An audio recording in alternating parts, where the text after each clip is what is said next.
मी याचं उत्तर दिलं की आमच्या बरोबर जे काम करायला इच्छुक असतील त्यांनी आमच्या ऑफिस बरोबर, आमचं पुण्याला ऑफिस आहे, वेबसाईट bvgindia.com आहे आमची वेबसाईट.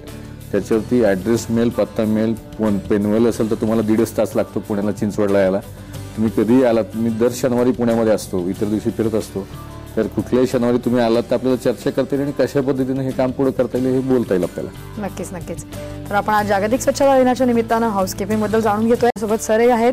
सर, तुम्ही एवढी सगळी बीव्हीजी इंडिया कंपनी उभी केलीत पहिल्यापासून आणि आज एवढा मोठा यशाचा टप्पा गाठलाय, तर तुमच्या या यशाचं श्रेय तुम्ही नक्की कोणाला द्याल? या यशाचं श्रेय बेसिकली मी इथं जो आलोय तो दहीहंडी फोडायला जो सगळ्यात वरती माणूस असतो तोच दिसतो, तसा मी दिसतो.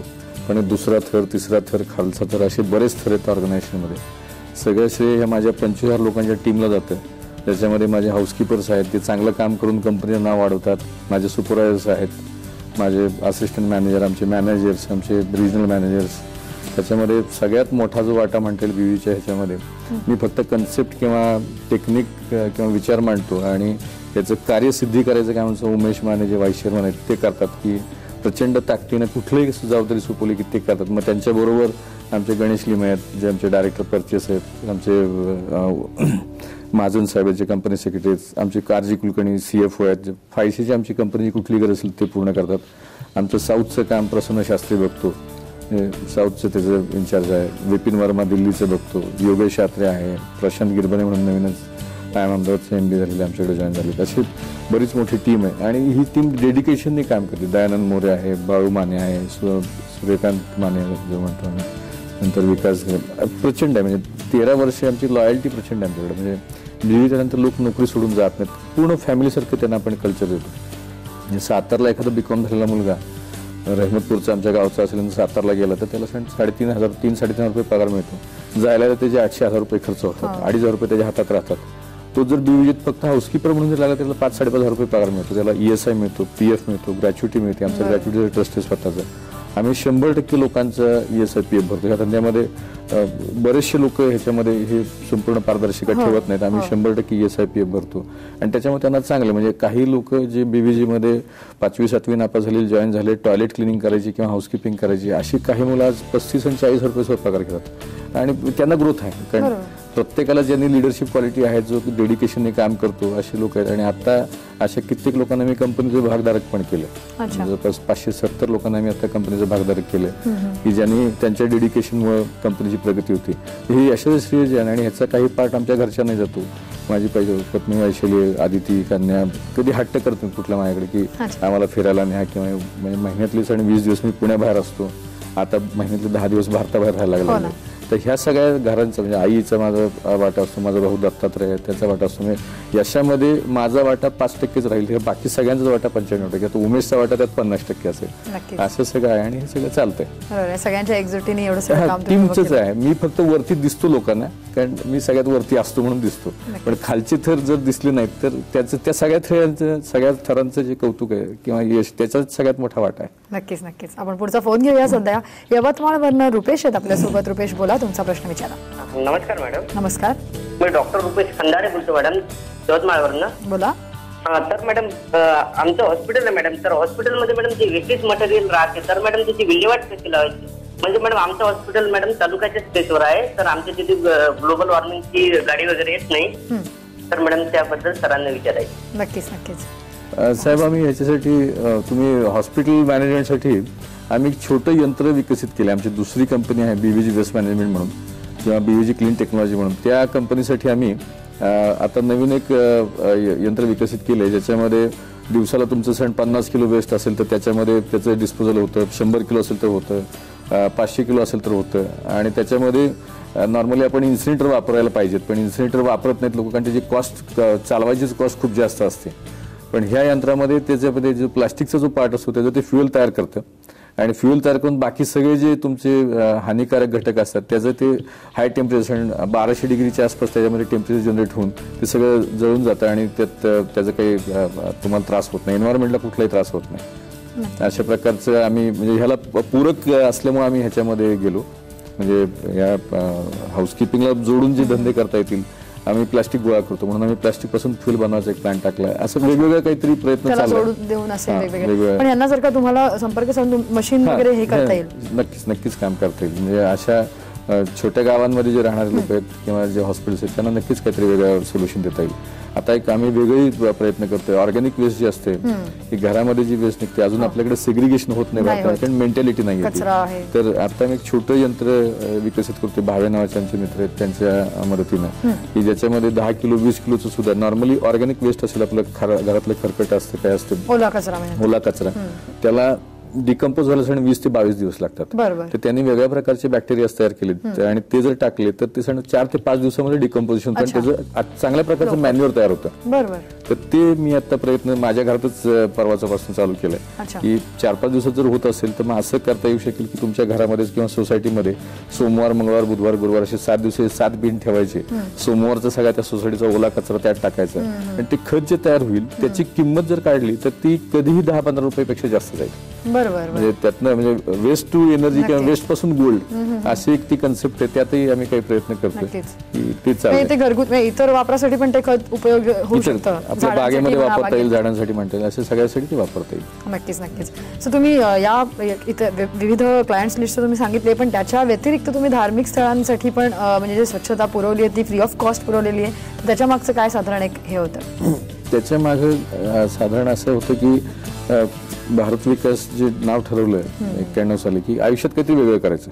माझ्या वडिलांचं निधन मी 17 वर्ष असताना झालं आणि त्यानंतर मी बघितलं की बरोबर कोणी काही घेऊन जात नाही, तर काहीतरी वेगळं करायचं म्हणून ह्या मुलांना काम द्यायचं म्हणून ह्या व्यवसायात आलो. मग भारत विकासची स्थापना झाली आणि मग गाडगे महाराज आमच्या घरी यायचे. म्हणजे आजी आजोबा होते, पणजोबा होते, त्यावेळेला रहमतपूरला ब्रह्मपुरी नावाचं गाव आहे. त्या गावामध्ये गाडगे महाराजांना आश्रमशाळा काढायला आमच्या पणजोबांनी आजोबांनी आग्रह केला आणि त्यांनी तिथे काढली.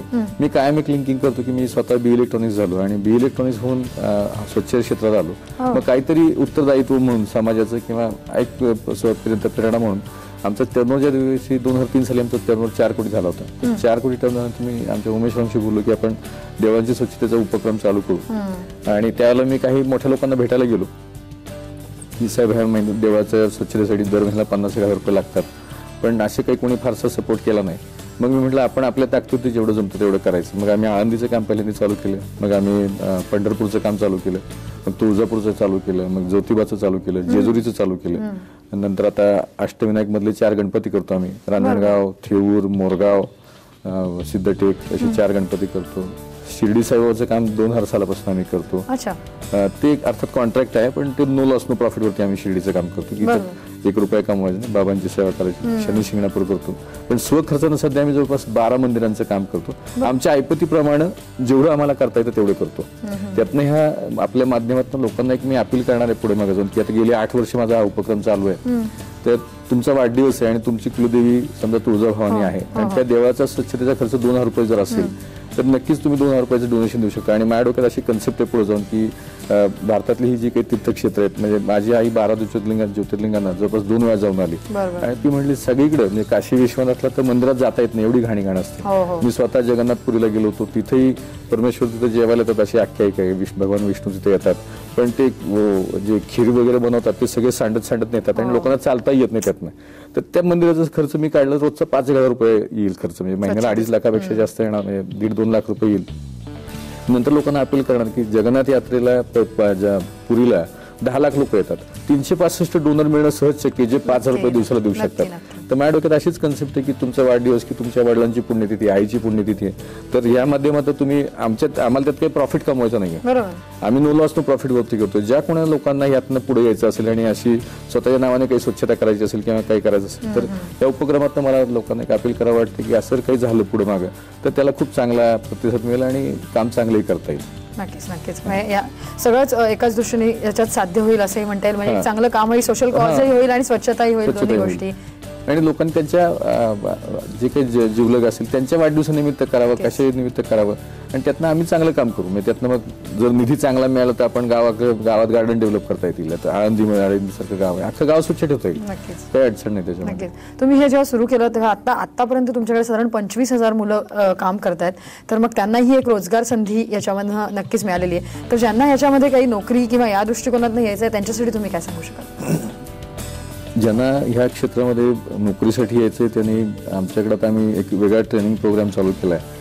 भारत सरकारच्या मिनिस्टर ऑफ रूरल डेव्हलपमेंटने आम्हाला आता 3 प्रोजेक्ट सँक्शन केलेत, हेल्थकेअर, हाऊसकीपिंग, हॉस्पिटॅलिटी आणि ह्याच्यामध्ये. तर त्याच्यामध्ये आम्ही आता 2-2 महिन्याचे ट्रेनिंग कोर्सेस संपूर्ण महाराष्ट्रभर चालू करतोय. म्हणजे महाराष्ट्रभर म्हणजे नागपूरला एक सेंटर आम्ही करतोय, नागपूर यवतमाळ भागामध्ये, एक सातारला एक असेल, एक नाशिक भागामध्ये असेल. आणि त्या मुलांनी तिथे जर त्या सेंटरला येऊन ॲप्लिकेशन दिलं, जॉईन झाले, 2 महिन्याचा कोर्स केला तर त्यांना नोकरी संधी उपलब्ध होईल आणि त्याच्या मेरिटवरती मग तो सुपरवायझर होईल, मॅनेजर होईल, असिस्टंट मॅनेजर होईल. त्याची ग्रोथ. आमच्याकडे कंपनीची वाढ दरवर्षी जवळपास 60% होत आहे आणि त्याच्यामुळे कंपनीला रोज नवीन माणसं पाहिजेत, भारताबाहेर सुद्धा काम करायला माणसं पाहिजेत. तर जितकी माणसं चांगली मिळतील, फक्त लोकांनी असं विचार ठेवायला नको की मला माझ्या गावात काम पाहिजे.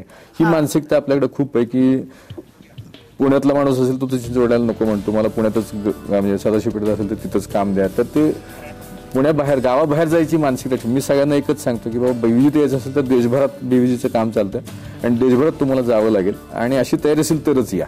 म्हणजे आम्ही तिथे राहायची सोय करतो त्यांची. म्हणजे ज्या मुलांना आम्ही बाहेर पाठवतो त्यांना असं काही उडावर सोडत नाही कुठं. नक्कीच कंपनीतर्फे आम्ही राहायची सोय करतो, एक वेळेचं जेवण द्यायचा प्रयत्न करतो, वर्षातनं एकदा त्याला माघारी यायला पैसे वगैरे देतो. असं करून त्याची आम्हाला जेवढी शक्य तेवढी आम्ही काळजी घेतो. प्लस त्याचं घरचं सगळं कुटुंब त्या ESI स्कीममध्ये, PFच्या स्कीममध्ये सिक्युअर झालेलं असतं, ग्रॅच्युइटीमध्ये सिक्युअर झालेलं असतं. मध्यंतरी 2-1 महिने काम केलेलं आमच्या एका मॅनेजरचा 2च महिने काम झालं होतं, मृत्यू झाला, अपघाती मृत्यू झाला दिल्लीला. तर त्याला आम्ही 10 लाखाची मदत केली. म्हणजे आमच्या कुठल्याही नियमात तो बसत नव्हता, पण तरी म्हटलं की बाबा त्याचं नुकतंच लग्न झालं होतं, 2-4 महिन्याची जी मुलगी होती. मला जेव्हा त्यांनी सांगितलं म्हटलं की आपण त्याला मदत करू. मग कंपनीने काय मदत केली, मी लोकांना आमच्या बीव्हीच्या स्टाफला अपील केलं की बाबा अशा लोकांसाठी काय करायचं. सगळ्यांनी व्हॉलंटरीली कोणी 1 दिवसाला, कोणी 2 दिवसाचा पगार दिला. असे जवळपास 4-5 लाख रुपये गोळा झाले. कंपनीने 5 लाख दिले, आम्ही 10 लाखाची मदत केली. आणि ह्याच्यामुळे मग फॅमिली कल्चर टाईप वातावरण की बाबा कंपनीमध्ये कोणाला काही झालं तर कंपनी त्याची काळजी घेते आणि त्याच्यामुळे लोक एकदम ताकदीनं काम करतात, चांगलं काम करतात, असा प्रयत्न असतो. नक्कीच नक्कीच. पुढचा फोन घेऊ आपण. सध्या आपल्यासोबत अमोल आहेत पुण्यावरनं. बोला अमोल, तुमचा प्रश्न विचारा. Hello madam. बोला. टीव्ही. मला असा प्रश्न विचारायचा आहे मॅडम. मी एक खेड्यामधला मुलगा आहे. खेड्यामधला मुलगा आहे आणि जे गावाकडल्या लोकांना असं महत्व कळत नाही स्वच्छतेचं. जरी स्वतःचं टॉयलेट असेल तरी ते उघड्यावर बसतात. मला सरांना हा प्रश्न विचारायचा